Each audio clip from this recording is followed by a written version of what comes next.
नमस्कार दोस्तों, हास्य कहानियों की सीरीज में अगली कहानी में बैलगाड़ी और मित्र आपको सुनाने जा रहा हूं।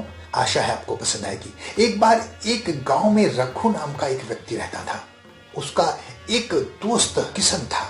उनके पास एक बैलगाड़ी थी जिस पर वो सामान लाद कर एक जगह से दूसरी जगह ले जाने का काम करते थे और यही उनकी जीविका का प्रमुख स्रोत था।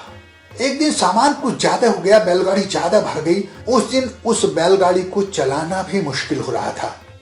रघु ने किसी तरह बैलों को हाँकना शुरू किया, लेकिन उस दिन बैल चल ही नहीं रहे थे। थोड़ी देर चलने के बाद उस बैलगाड़ी का बैलेंस बिगड़ा और बैलगाड़ी पलट गई। अब बैलगाड़ी के पलट जाने पर रघु किसी तरह बाहर निकला और बैलगाड़ी को सीधा करने का प्रयास करने लगा। वो जल्दी कर रहा था, बहुत जल्दी में था, जल्दी से बैलगाड़ी को सीधा करना चाहता था। तभी उसने देखा कि पास के पेड़ के नीचे एक व्यक्ति बैठा हुआ भोजन कर रहा है। उसने अपनी सहायता के लिए उसको आवाज लगाई कि भाई मेरी मदद कर दो, भाई मेरी मदद कर दो, भाई मेरी मदद कर दो। वो आशा भरी नजरों से उस आदमी की तरफ दिख रहा था। तब उसने कहा, भाई मैं खाना खा रहा हूं, तुम भी आ जाओ मेरे साथ, खाना खा लो और मैं फिर तुम्हारी सहायता करूंगा, तुम्हारा काम जल्दी हो जाएगा। कहने लगे, नहीं भाई मेरा दोस्त बुरा मान जाएगा, जल्दी से मेरी सहायता कर दो, मेरा दोस्त बुरा मान जाएगा, मेरा दोस्त बुरा मान जाएगा। उसके मुंह से घबराहट में सिर्फ यही निकल रहा था, मेरा दोस्त बुरा मान जाएगा, मेरा दोस्त बुरा मान जाएगा। अब वो नहीं आया क्योंकि वो व्यक्ति खाना खा रहा था।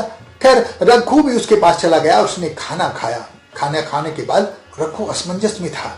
अब उस राहगीर ने कहा कि चलो अब तुम्हारी बैलगाड़ी को सीधा कर देते हैं और तुम्हारा काम जल्दी निमट जाएगा और तुम्हारा दोस्त भी बुरा नहीं मानेगा। तब राहगीर ने रघु से पूछा, लेकिन तुम्हारा दोस्त है कहां? तब रघु ने कहा, बैलगाड़ी के नीचे। दोस्तों, कहने का लुभाव यह है कि हमेशा अपनी बात साफ साफ कहो। परेशानी क्या है ये तो सामने वाले के सामने रखो। सीधे ढंग से कोई बात नहीं कहोगे तो सामने वाले की समझ में नहीं आएगी, उसका अर्थ अलग निकल सकता है। अगर रघु ने उस भोजन करने वाले व्यक्ति को बता दिया होता कि मेरा दोस्त बैलगाड़ी के नीचे दबा हुआ है, तो वो व्यक्ति शायद अपना भोजन छोड़कर पहले उसके दोस्त को बचाने के लिए आता।